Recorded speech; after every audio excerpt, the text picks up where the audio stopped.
This is the story of Mia Carter, a war veteran who came back home to Atlanta, hoping to rebuild her life after years of service. But one night, when she walks into a high-end restaurant proudly wearing her military uniform, she's met with cold rejection, dismissed as if her sacrifices meant nothing. That humiliating moment sparks a fire in Mia. She shares her story online, and it quickly goes viral, turning her fight into a national movement for respect and justice. As protests erupt and a tense legal battle unfolds, Mia becomes the voice for countless veterans facing similar struggles. But can she turn public support into real change? Or will the odds against her prove too much? Subscribe to follow Mia's inspiring journey and leave a comment. What would you do in her place? Don't miss out on this story of courage, resilience, and the power of standing up when no one else will. Mia Carter never thought she'd miss the dusty heat of the Middle East. It had been relentless and unforgiving, but there was a kind of clarity to those days. You knew your mission, knew what was at stake. Every sunrise was a gift. Every sunset a promise that you'd made it through another day. But now, back in Atlanta, Georgia, 36 years old and bearing the invisible scars of 2 tours in Iraq and Afghanistan, Mia felt more uncertain than ever before.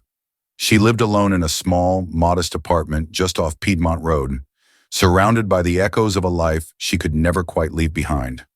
Framed medals hung on the wall, symbols of the courage and sacrifice that had earned her respect overseas. Her uniform, freshly pressed, always hung neatly in her closet, a reminder of the days when she felt like she belonged to something bigger than herself.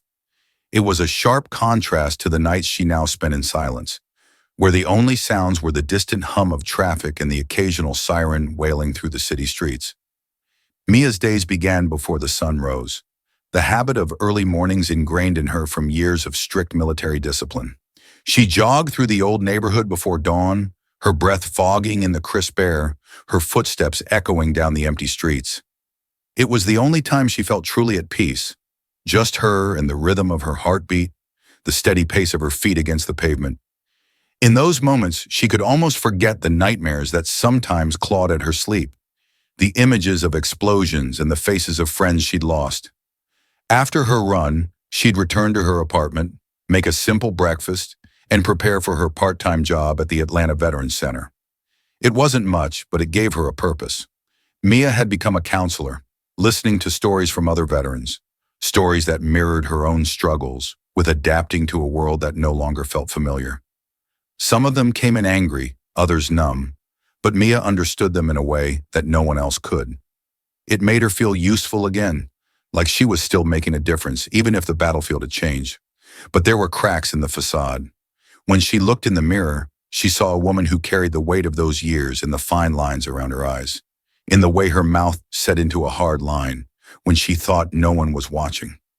She'd stopped speaking to most of her old friends, the ones who couldn't understand why she'd changed. Even her family seemed to walk on eggshells around her, unsure of how to reach the woman she'd become. Her mother, Carla, had tried to be supportive, offering to visit more often, but Mia had gently pushed her away, insisting that she needed to handle things on her own. It wasn't that she didn't appreciate the effort. She just couldn't bear the pity she saw in Carla's eyes. It made her feel small, like a broken version of the daughter her mother remembered. And as for Derek, her younger brother, he'd stopped asking about her service altogether after a tense argument when she'd returned home. "You don't understand," she'd snapped at him, the bitterness lacing her voice. "You don't know what it's like out there." He'd retreated, hurt and confused, and she hadn't known how to bridge the gap since. So Mia continued on, moving through her routines like a soldier on autopilot. But as the months wore on, a restlessness began to gnaw at her. She longed for a connection to the city she had once called home, a way to feel like she was more than just a shadow among the living. That was what led her to make a decision one chilly Friday evening. Something as simple as treating herself to dinner at a restaurant she'd seen in passing, hoping for a brief moment of normalcy. It was early November, the air crisp with the promise of winter, when Mia decided to step outside of her usual routines. She had seen Jackson's Grill during one of her morning runs, an upscale restaurant in the heart of the Buckhead district, its polished windows glinting in the sunlight. It was the kind of place where families gathered to celebrate milestones and business deals were made over sizzling steaks. It wasn't somewhere she'd normally go, but she thought maybe, just maybe, she could find a sense of belonging there, even if just for an evening. She spent extra time getting ready that night, smoothing her hair back into a neat bun and carefully pinning on her medals. She chose to wear her uniform, not out of a desire for attention, but because it was the best she had. It made her feel confident, put together, like she could face whatever the evening might bring. As she glanced at her reflection in the mirror, she caught a glimpse of the person she used to be, before the war had taken so much from her. For a moment, she allowed herself to feel hopeful. The drive to Buckhead was a short one, but Mia's thoughts churned with a mixture of nerves and anticipation. She tried to push down the small voice in the back of her mind that warned her she might not fit in here, that this world of expensive drinks and white tablecloths wasn't for people like her. But she ignored it, focusing instead on the memory of her mother's voice telling her that she deserved a treat, that she deserved to feel special every once in a while.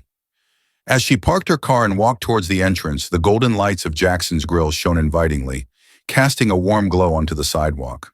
She could see families and couples inside, laughing and sharing meals, and she let herself imagine, just for a moment, that she could be a part of that.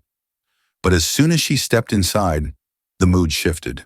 Conversations faltered, and heads turned towards her. At first, Mia thought they might be looking at her uniform with respect, but then she caught the looks in their eyes: curiosity, disdain, amusement. Her chest tightened as she heard snippets of whispered conversations. "Do you think she knows how much the steaks cost here?" "Probably looking for a free meal." Mia's jaw clenched, but she forced herself to keep walking towards the hostess stand, determined not to let the comments ruin her night. She reminded herself that she had faced far worse in the heat of battle, that she had survived ambushes and mortar fire. A few judgmental stares couldn't break her. The hostess, a young woman named Emily, barely glanced up from her reservation book when Mia approached. Her face was set in an expression of polite disinterest, and Mia had to clear her throat to get her attention. "Good evening," she said, managing a small smile. "Table for one, please." Emily finally looked up, her gaze flicking over Mia's uniform before settling on her face. "I'm sorry, ma'am, but we're fully booked tonight," she said, her voice as smooth as glass. Her smile was just a little too practiced, too tight, and Mia felt a prickle of unease. Mia glanced past the hostess's shoulder into the dining room. She could see half a dozen empty tables, their white linens gleaming under the warm lights. "Are you sure?" she asked, her voice carefully. "I see some open spots. I don't mind waiting." Emily's smile grew colder, and she didn't bother to hide the irritation in her voice. "As I said, we're fully booked for the evening, and those tables are reserved for guests on our list." Mia felt a flare of anger, but she kept her expression neutral. "Could I be added to the list then?" "I'm willing to wait as long as it takes." Emily's lips twitched, and for a moment, Mia thought she might relent. But then the hostess shook her head. "I'm afraid our wait list is full as well, ma'am. Perhaps you'd be more comfortable at another establishment down the street." Mia blinked, momentarily stunned by the dismissiveness in the young woman's tone. It wasn't just a refusal, it was a dismissal, a subtle suggestion that she didn't belong in a place like this. She felt her hands clench into fists at her sides, the muscles in her jaw tightening. 1,000 retorts flashed through her mind, but she swallowed them down, reminding herself that she was in uniform, that she had to hold herself to a higher standard. She took a step back, glancing around the restaurant one last time. The diners had returned to their conversations, but she could still feel their eyes on her, assessing her, judging her. She wondered if any of them would have cared enough to speak up, to challenge the hostess's decision. But their silence spoke louder than any words. Mia turned and walked back toward the door, her steps heavy, her vision blurring slightly with unshed tears. The cold air outside stung her cheeks as she stepped back onto the sidewalk, and she paused, taking a shaky breath. She could feel the weight of humiliation pressing down on her, mingling with the old familiar ache of being alone in a crowd. She knew she could leave, could put this place behind her, and try to forget how small it had made her feel. But a stubborn part of her refused to let it go.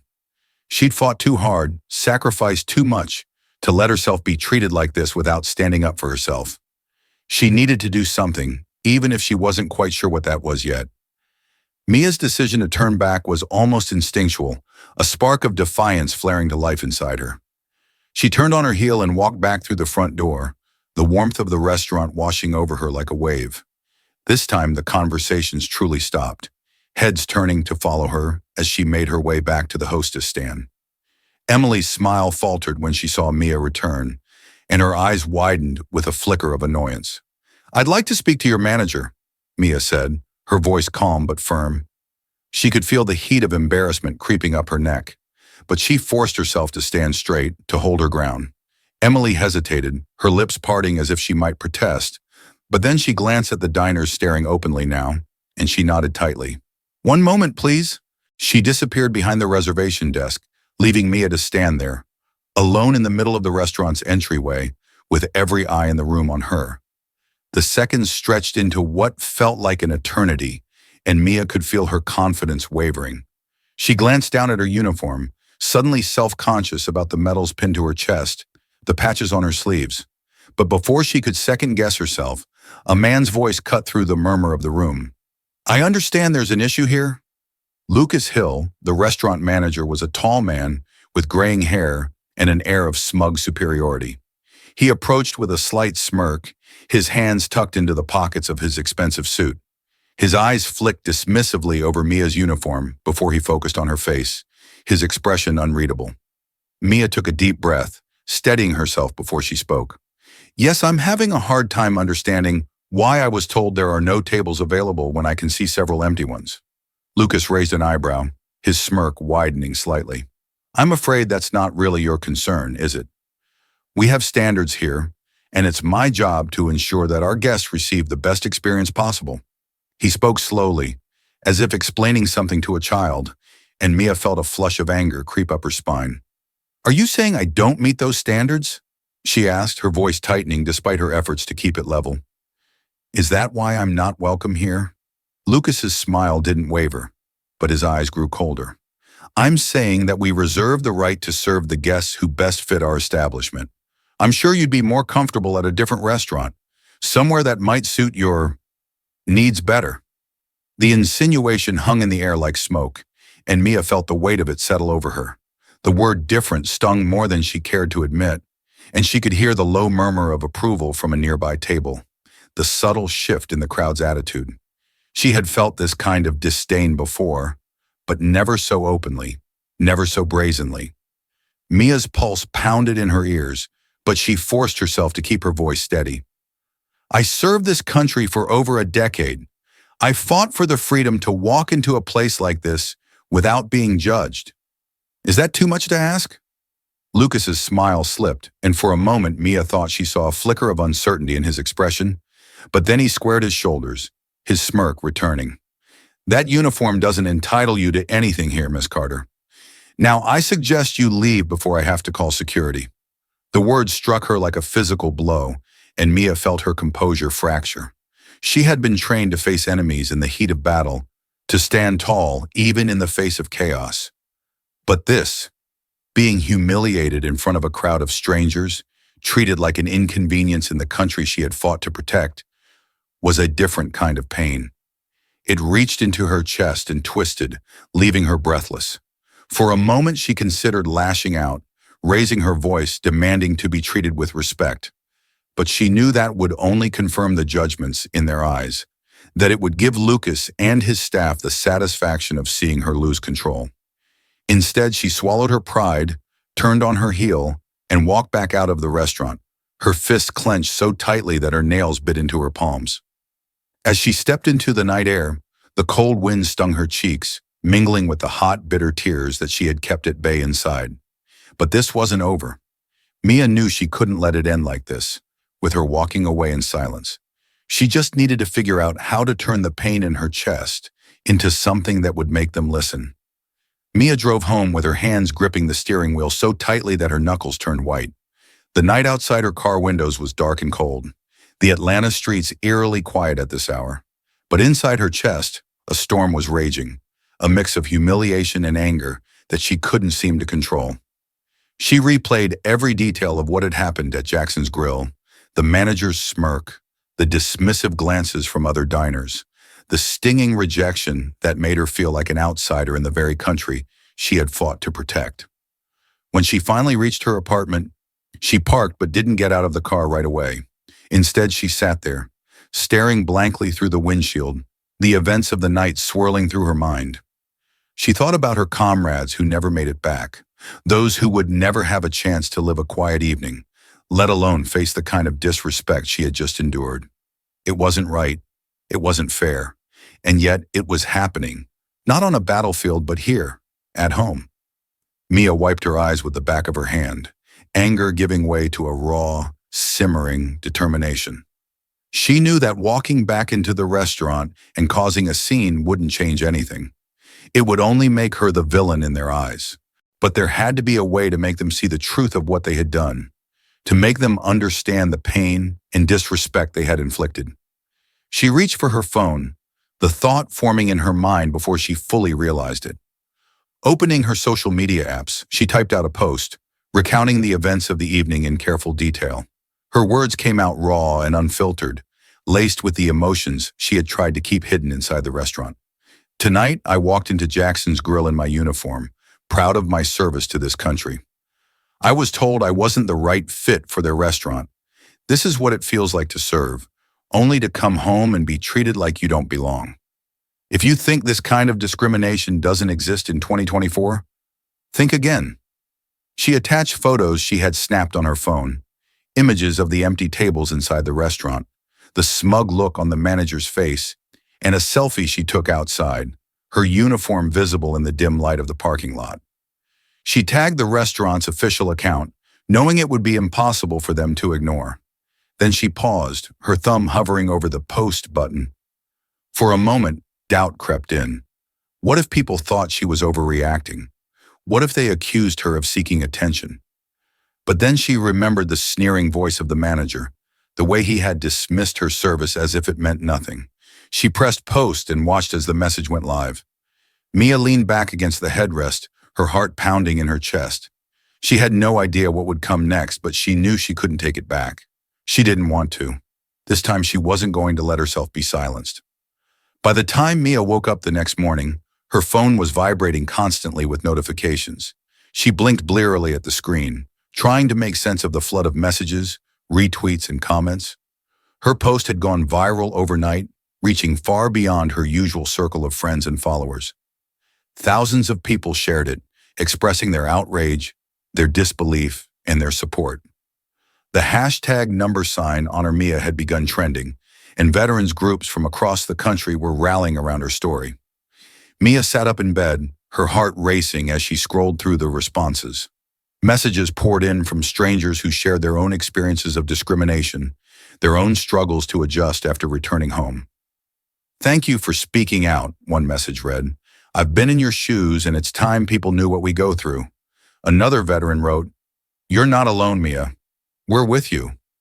The support gave Mia a sense of validation she hadn't felt in a long time, a reminder that her voice mattered. But as she continued to read, she found comments that cut in a different way. Some people accused her of trying to ruin a business over a misunderstanding. "This is what happens when people think they're entitled because they served," one comment read. Another accused her of being overly dramatic, of seeking attention by playing the victim.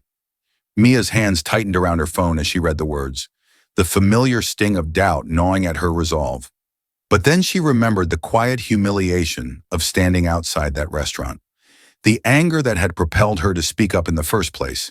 She knew the truth of what she had experienced, and she refused to let anyone make her feel small again. Her post continued to spread throughout the day, catching the attention of local news outlets. Reporters began reaching out, asking for interviews, wanting to hear her side of the story. She hesitated at first, unsure if she wanted to put herself in the spotlight. But then she thought about the veterans who had reached out to her, the ones who felt invisible, and she knew she couldn't back down now.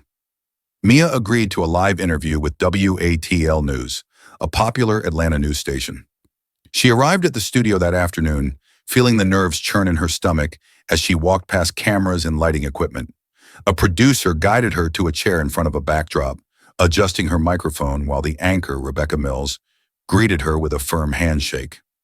As the cameras started rolling, Rebecca introduced the segment, summarizing Mia's post and the firestorm it had sparked. Then she turned to Mia, her expression a mixture of curiosity and concern. Mia, can you tell us what happened at Jackson's Grill and why you decided to share your story online? Mia took a breath, steadying herself before she began to speak. She described the events of the previous night, the cold dismissal from the hostess, the cutting words from the manager. She spoke about what it felt like to wear a uniform that had once been a source of pride, only to have it met with disdain. Her voice shook at first, but it grew steadier as she spoke, gaining strength from the anger and hurt that simmered just beneath the surface. This isn't just about one restaurant, Mia said, her gaze locking onto the camera. It's about how we treat those who've served, about the way some people see a uniform and think it makes us different, lesser. We deserve better than that, and I'm not going to stay silent about it. Rebecca nodded thoughtfully, her expression softening as she listened. You've become a voice for a lot of veterans who feel the same way, Mia. What do you hope will come out of this? Mia hesitated for a moment, choosing her words carefully. I hope that people realize this isn't an isolated incident. It's a reminder that respect has to be more than just words. It's how we treat each other, how we see each other. And I hope that businesses like Jackson's Grill learn that their actions have consequences. When the interview aired that evening, it quickly became a talking point across social media and news channels. Clips of Mia's words circulated widely, resonating with those who had experienced similar treatment and those who simply believed in the cause. The backlash against Jackson's Grill intensified, with negative reviews flooding their online profiles and people calling for a boycott. The restaurant's management released a brief statement, denying any wrongdoing and insisting that the incident had been misinterpreted, but their words fell on deaf ears. Mia watched it all unfold with a mix of satisfaction and anxiety. The attention was overwhelming, but it felt like a validation of everything she had endured, a chance to turn her pain into something meaningful. 2 days after Mia's story aired on WATL News, a group of veterans from the Atlanta area organized a peaceful protest outside Jackson's Grill. Word spread through social media, and by noon a crowd had gathered in front of the restaurant. Veterans in their uniforms, families with children, local activists carrying signs that read, "Veterans deserve respect and no room for discrimination in our city." Mia arrived at the scene late in the morning, her breath catching as she took in the sight. She hadn't expected this. Dozens of people standing together, their voices raised in solidarity, their presence sending a message that couldn't be ignored. A few of the protesters recognized her as she approached, offering her nods of respect, a few even thanking her for speaking out. She found herself standing beside Tom Jenkins, a retired Marine who had visited the Veterans Center a few times. He handed her a sign that read, "United for Justice." Mia accepted it, feeling a lump rise in her throat as she joined the chanting voices. The protest drew the attention of local news stations, and soon reporters and camera crews swarmed the scene. Mia watched as they interviewed veterans who shared their own stories of discrimination, each one adding to the weight of the issue she had brought to light. Her story had become a rallying cry, a symbol of a larger struggle that went beyond one night at a restaurant. As the hours passed, the crowd outside Jackson's Grill only grew. Inside, Mia could see the restaurant's staff peeking out from behind the curtains, their expressions a mix of frustration and fear. She caught a glimpse of Lucas Hill, the manager, pacing behind the glass doors, his face pale and tense. For a moment, their eyes met, and Mia saw a flash of something that might have been regret, but she couldn't be sure. That evening, as news coverage of the protest played on television screens across the city, Mia felt a surge of hope. It wasn't just about her anymore. It was about a community that refused to be silent, about people standing together to demand the respect they deserved. That night, after the protest had ended and the crowds dispersed, Mia sat at her kitchen table, surrounded by the quiet hum of her apartment. Her phone buzzed with messages from supporters, some offering to donate to a legal fund if she chose to pursue further action. It was then that she received a call from James Parker, a lawyer who had seen her story on the news. James was a veteran himself, having served in the Navy before attending law school, and his voice carried a warmth that immediately put Mia at ease. "Mia, I saw your interview and I want to help, he said. I think you have a strong case for discrimination, and I'd be honored to represent you if you decide to take this to court. Mia hesitated, unsure if she wanted to escalate things that far. The idea of a lawsuit felt daunting, like a battle she might not be prepared for. But then she thought about the veterans who had stood beside her, the ones who had thanked her for speaking out. She thought about the anger that still simmered in her chest and the need for justice that wouldn't be satisfied with a simple apology.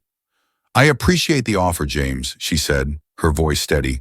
Let's do it. Let's make sure they're held accountable. Over the next few weeks, Mia worked closely with James, gathering evidence, preparing her case, and revisiting the details of that night at Jackson's Grill. The process was exhausting, emotionally draining, but every time she felt her resolve waver, she reminded herself of why she had started this fight in the first place. James filed the lawsuit, accusing Jackson's Grill of discriminatory practices and seeking damages for the emotional distress Mia had suffered. When the news broke, it reignited the media storm, drawing even more attention to Mia's story. Jackson's Grill's management issued a statement, claiming that they would fight the charges in court, but their words sounded hollow in the face of the evidence.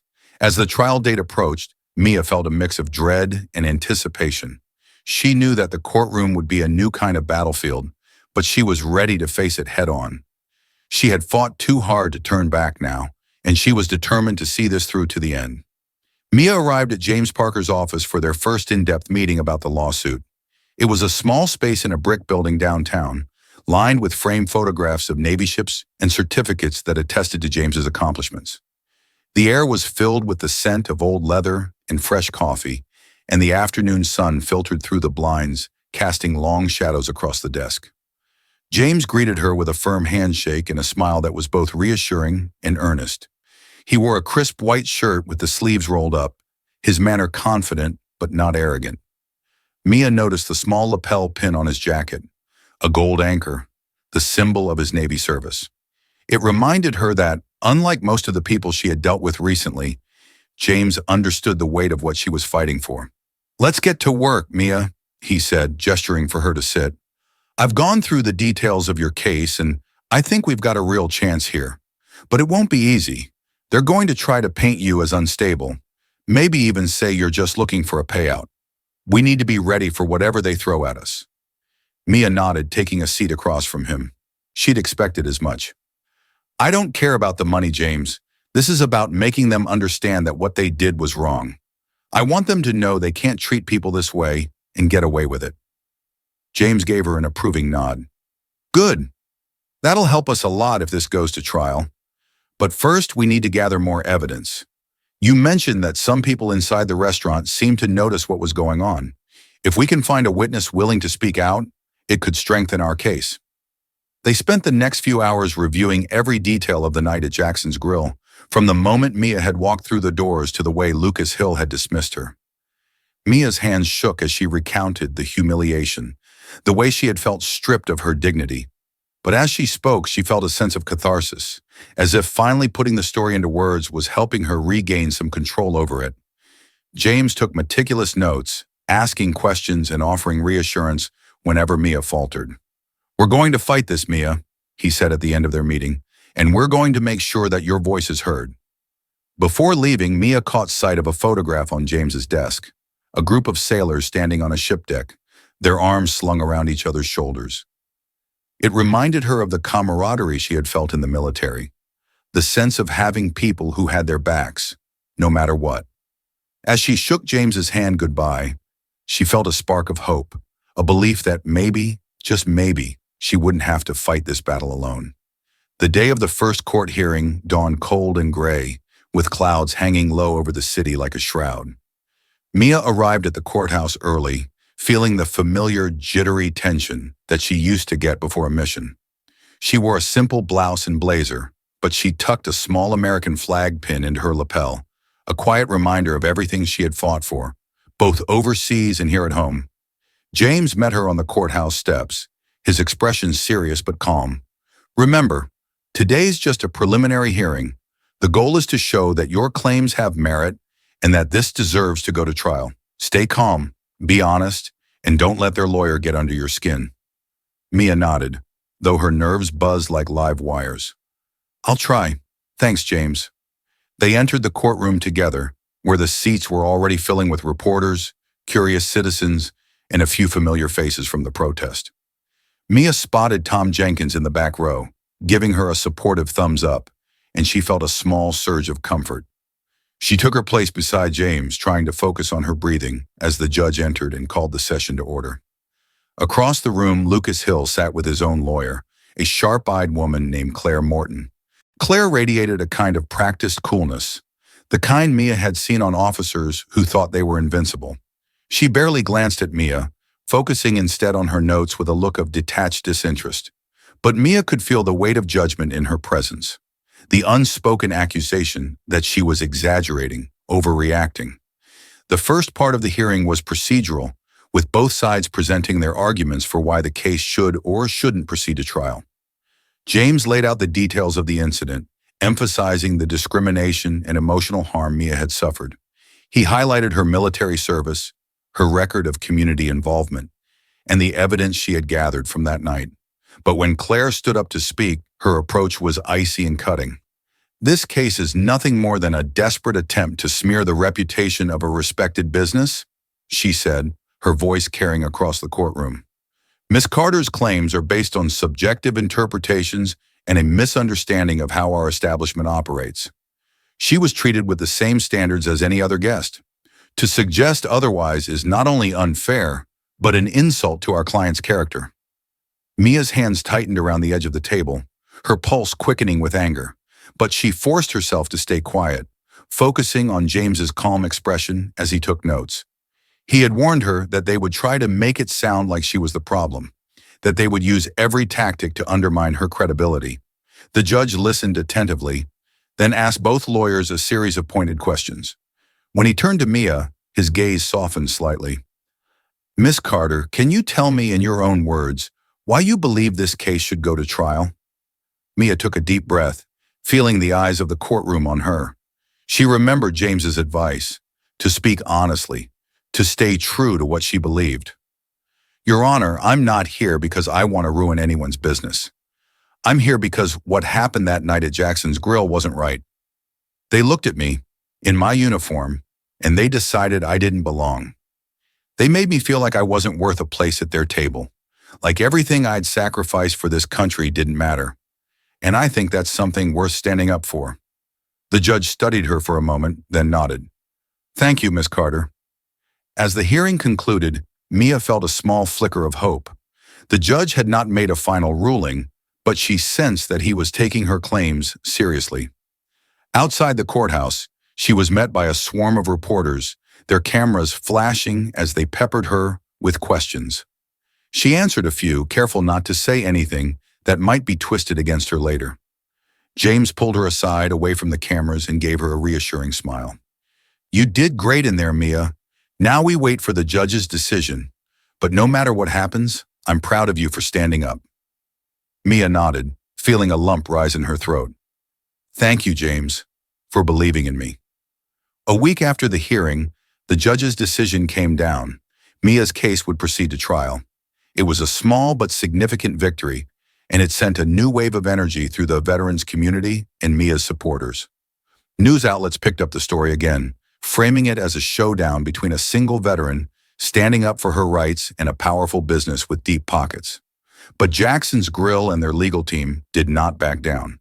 Instead, they shifted their strategy, launching a public relations campaign aimed at discrediting Mia and painting themselves as the real victims of a media witch hunt. They released carefully edited surveillance footage from the night of the incident, showing Mia's confrontation with the hostess, but conveniently cutting out the parts where Lucas Hill had spoken to her.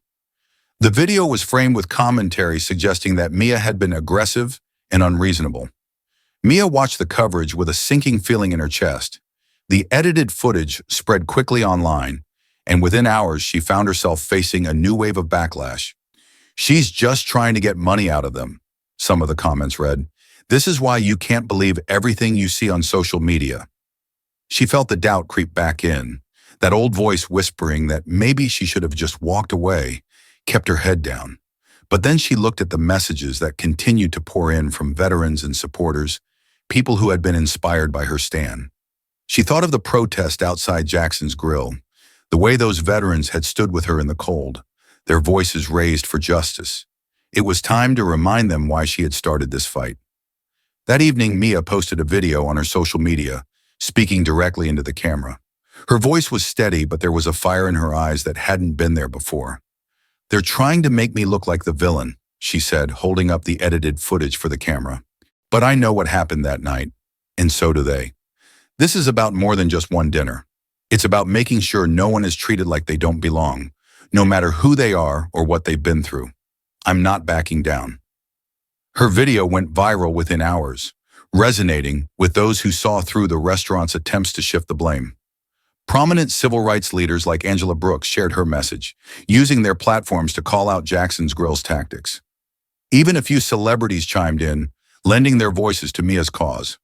The backlash against the restaurant grew, and their efforts to control the narrative began to crumble.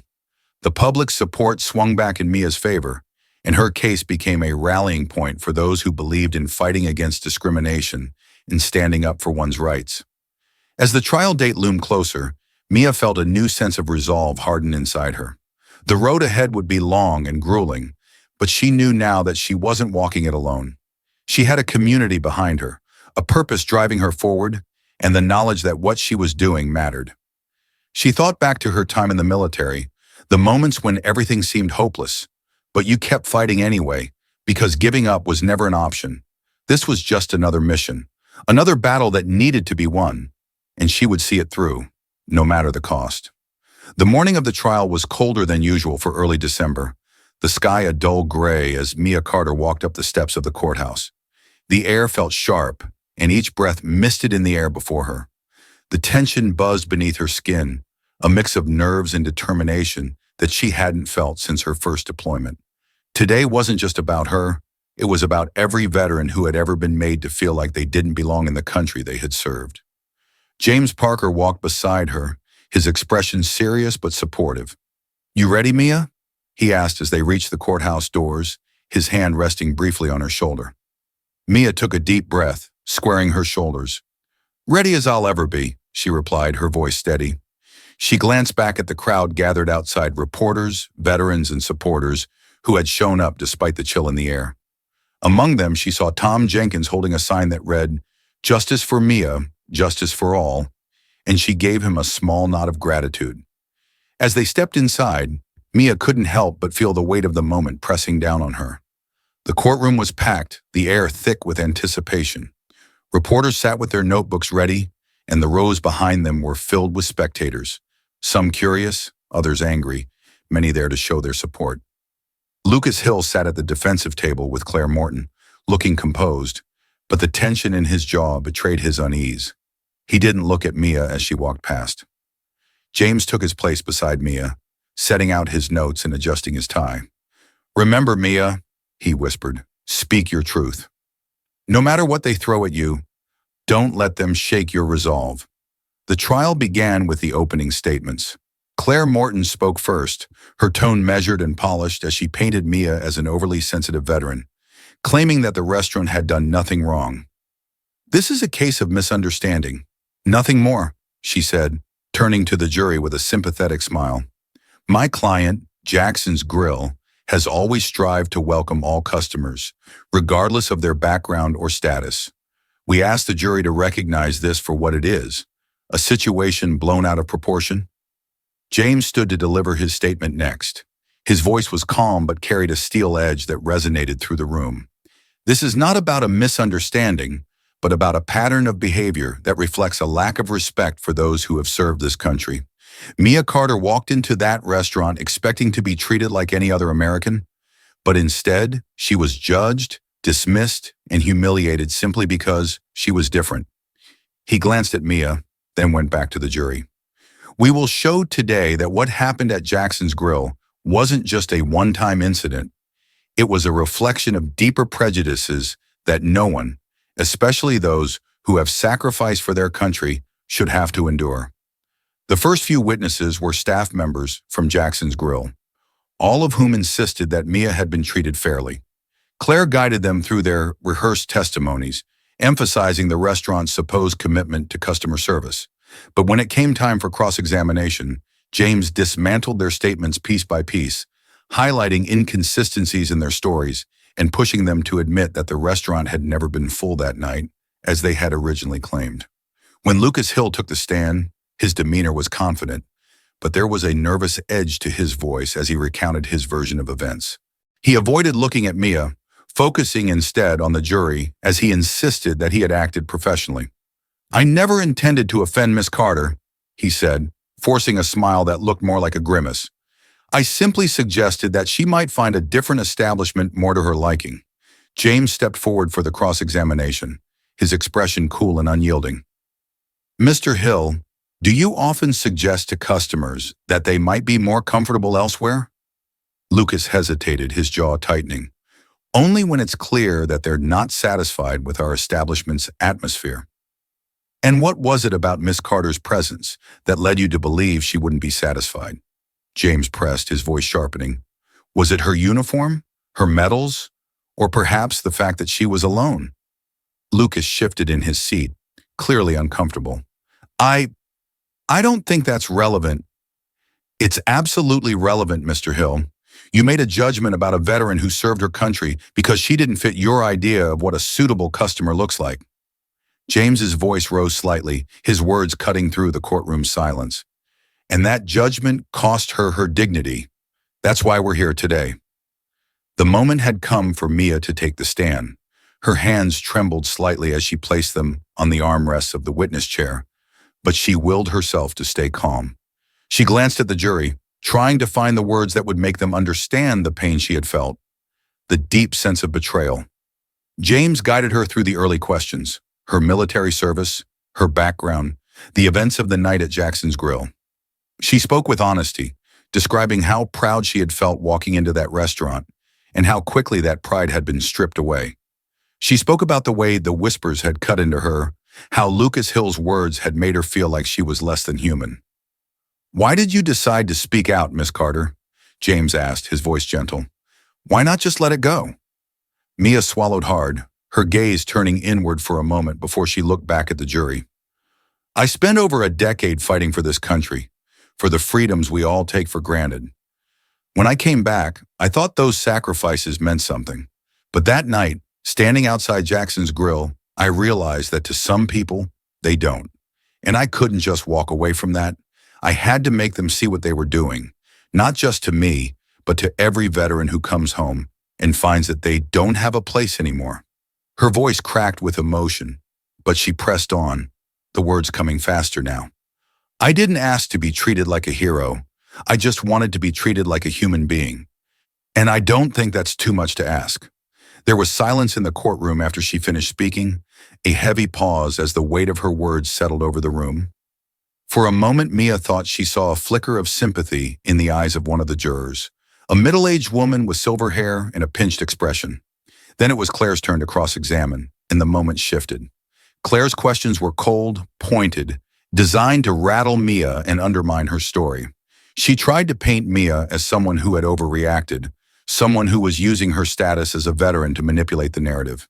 "Miss Carter, would you agree that you've struggled with adjusting to civilian life?" Mia tensed, but she nodded. "Yes, I've struggled, but that doesn't make what happened to me any less real." Claire's eyes narrowed. "And would you also agree that you've experienced symptoms of post-traumatic stress disorder since your return from service?" Mia felt her pulse quicken, the familiar flush of frustration rising in her chest. "I have PTSD, yes, but that doesn't mean I can't recognize when I'm being treated unfairly." Claire's smile was thin, calculated. "Or perhaps you misinterpreted the situation that night because of your condition?" James was on his feet in an instant. "Objection, Your Honor. This line of questioning is irrelevant to the events in question." The judge nodded firmly. "Sustained. Move on." Miss Morton Claire reluctantly changed her approach, but Mia could feel the damage the question had done, the seed of doubt planted in the minds of some jurors. She forced herself to keep her head high, to meet their gazes squarely, even as Claire tried to poke holes in her story. When Mia finally stepped down from the stand, she felt drained, as if she had left a piece of herself behind in that chair. James gave her a brief nod of encouragement, but she could see the tension in his face, the unspoken worry that they still had a fight ahead of them. The trial stretched on for days, with each side presenting witnesses, evidence, and arguments. Outside the courthouse, the media continued to swirl, reporters eagerly capturing every new development. The community remained divided. Some rallied behind Mia, while others questioned whether she was making too much of a single incident. Mia tried to shut out the noise, focusing on the faces of the veterans who came to the courthouse every day, offering her words of encouragement as she walked in. They reminded her of what she was fighting for, even when the outcome seemed uncertain. When the jury finally retired to deliberate, the waiting felt like a new kind of torture. Hours stretched into a full day, and then another as Mia tried to occupy herself in the small courthouse cafeteria, sipping lukewarm coffee and staring at the clock on the wall. James stayed with her, offering quiet reassurances that she wasn't sure she believed. But on the third day the word came. The jury had reached a decision. Mia's heart hammered in her chest as she returned to the courtroom, her legs feeling unsteady beneath her. The judge's expression was unreadable as he took his seat, and Mia's mouth went dry as the jury foreperson stood, holding a slip of paper in her hands. The foreperson cleared her throat, glancing at the paper before looking up at the courtroom. "We, the jury, find in favor of the plaintiff, Mia Carter, and award damages in the amount of $250,000. A murmur rippled through the courtroom, and Mia's breath caught in her throat. The room seemed to spin around her as she tried to process the words. She felt James's hand squeeze her shoulder, his voice low in her ear. "We did it, Mia." Across the room, Lucas Hill's face had gone pale, and Claire Morton's carefully composed mask had cracked, revealing a flash of anger. But Mia barely registered their reactions. She turned to face the gallery, her eyes searching for the veterans who had stood by her throughout the trial. She saw Tom Jenkins, his face breaking into a wide smile, and she felt the burn of tears in her eyes. The reporters surged forward, eager to capture the moment, but all Mia could hear was the pounding of her own heart, the rush of relief that flooded her senses. It was over. She had won. Outside the courthouse, Mia was met by a cheering crowd of supporters. She blinked against the flash of cameras, her cheeks wet with tears she hadn't even realized she was shedding. Tom pulled her into a hug, his voice thick with emotion. "You did it, Mia. You stood up, and you made them listen." Mia hugged him back, the weight of the past year lifting from her shoulders like a heavy pack finally set down. She turned to the crowd, raising a hand in thanks. "This isn't just my victory," she said, her voice cracking with emotion. "It's for every veteran who's ever felt like they didn't have a place. We deserve to be treated with respect. All of us." The crowd erupted into applause, and Mia felt a surge of pride unlike anything she had known before. It wasn't the pride of a soldier finishing a mission, but the pride of knowing that she had helped build something bigger than herself. She had turned her pain into change, and now there was no going back. The first National Valor Alliance gathering had drawn in veterans from every corner of the country. The conference center bustled with life as people moved between workshops, resource tables, and small group discussions. Mia walked through the hallways, pausing to shake hands, listen to stories, and offer encouragement to those who had come to be part of this growing movement. As she moved through the crowd, she spotted a man sitting quietly at a table near the back, his hands clasped around a paper coffee cup. He wore a worn army jacket, and his face was lined with the same kind of pain that Mia had seen in her own reflection countless times before. She made her way over, offering him a small smile as she approached. "Mind if I join you?" she asked gently, pulling out a chair. The man looked up, startled, but then he nodded, managing a faint smile. "You're Mia Carter, aren't you? The one who fought Jackson's Grill?" Mia nodded, settling into the chair beside him. "That's right. But today, I'm just here to listen. What's your name?" "Caleb," he said, his voice rough with emotion. "Caleb Price. I served in the Army too. Got back a couple of years ago, but it's been hard. I didn't think anyone cared, you know? But I saw your story, and I thought maybe it wasn't too late for me." Mia's heart ached at the familiar loneliness in his voice, but she reached out to clasp his hand, her grip firm. "It's never too late, Caleb," she said, her voice steady. That's what we're building here. A place where you're seen, where you're heard. You're not alone anymore. Caleb's eyes glistened with unshed tears, and he nodded, squeezing her hand back. Thank you, he whispered, for standing up when the rest of us couldn't. Mia sat with him for a while, sharing stories about their time in service and the struggles they faced after returning home. She told him about the days when she thought no one would ever understand, about the fear that speaking out might make things worse, and she told him how she had learned that sometimes standing up wasn't just about yourself. It was about creating space for others to find their own strength. As they talked, Mia saw a small spark of hope come alive in Caleb's eyes, and she felt a surge of gratitude for the path she had chosen. It was moments like this, small but profound, that reminded her of why she had fought so hard. After the conference concluded, Mia stood in the quiet lobby, watching as people slowly filtered out of the building. The banners that had adorned the walls now hung in tatters, ready to be packed away for the next event. But the spirit of the gathering lingered in the air, a tangible sense of possibility. Angela Brooks approached her, carrying a thick folder filled with notes and ideas. We've got some promising partnerships coming out of this, Angela said, her voice bright with enthusiasm. Several companies want to work with us on job training programs for veterans, and I've got a few local leaders who are interested in hosting more community events. This is going to be big, Mia. Mia took the folder, glancing through the neatly organized papers. She felt a sense of pride settle deep in her chest. It's more than I ever imagined, Angela, and I know we can make it even bigger. Angela smiled, her expression turning thoughtful. You know, when you first walked into my office asking for help, I wasn't sure what to expect. But I've seen you grow into a leader, Mia. You've become a voice for people who thought they'd never be heard. Mia looked out at the setting sun, the golden light streaming through the glass doors. She thought of all the work still ahead, the expansion plans for Valor Alliance, the new branches opening in cities like Chicago and Dallas, the legislative initiatives they hoped to push through to protect veterans' rights. It was daunting, but it was a challenge she was eager to embrace. Thank you, Angela, she said softly. I wouldn't have gotten here without you, and without everyone who believed in what we're doing.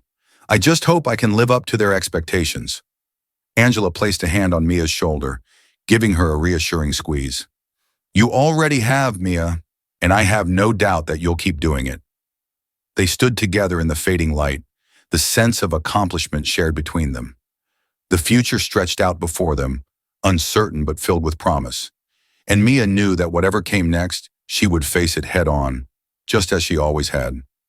That night back in her apartment, Mia sat at her desk, surrounded by the silence that had once felt so heavy, but now carried a sense of comfort.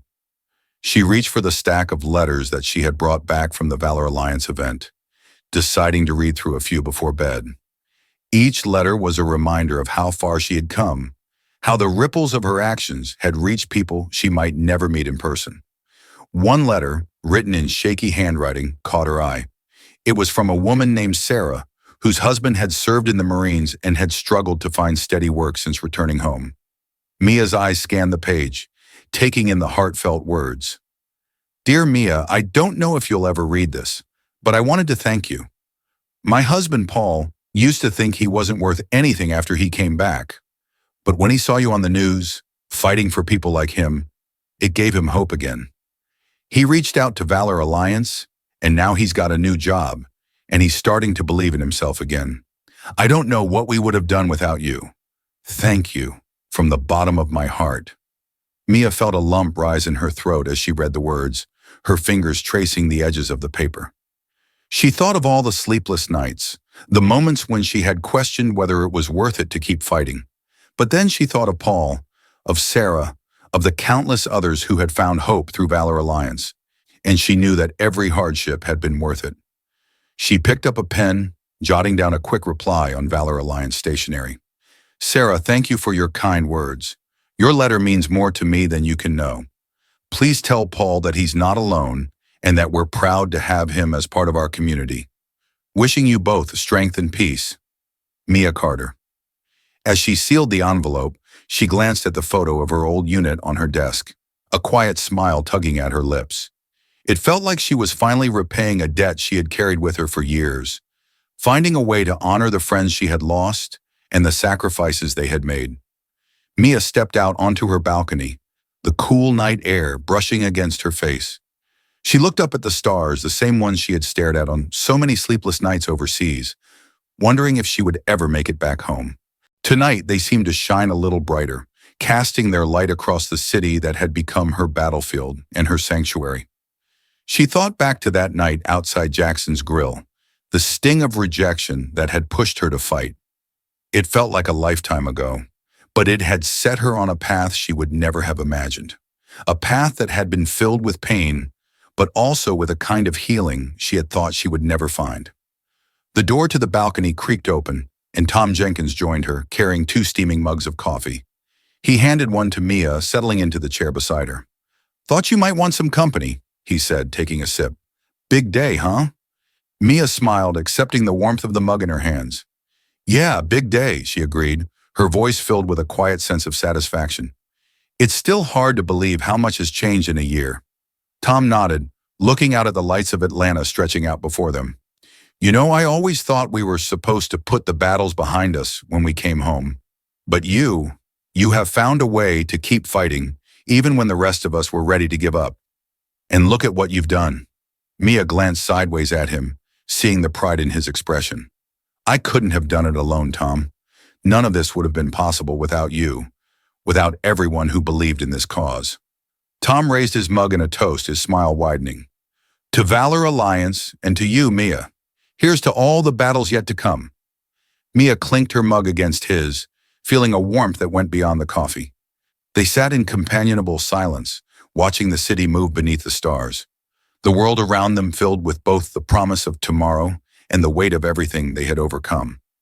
As the night deepened, Mia leaned back in her chair, closing her eyes and letting herself savor the peace she had fought so hard to find.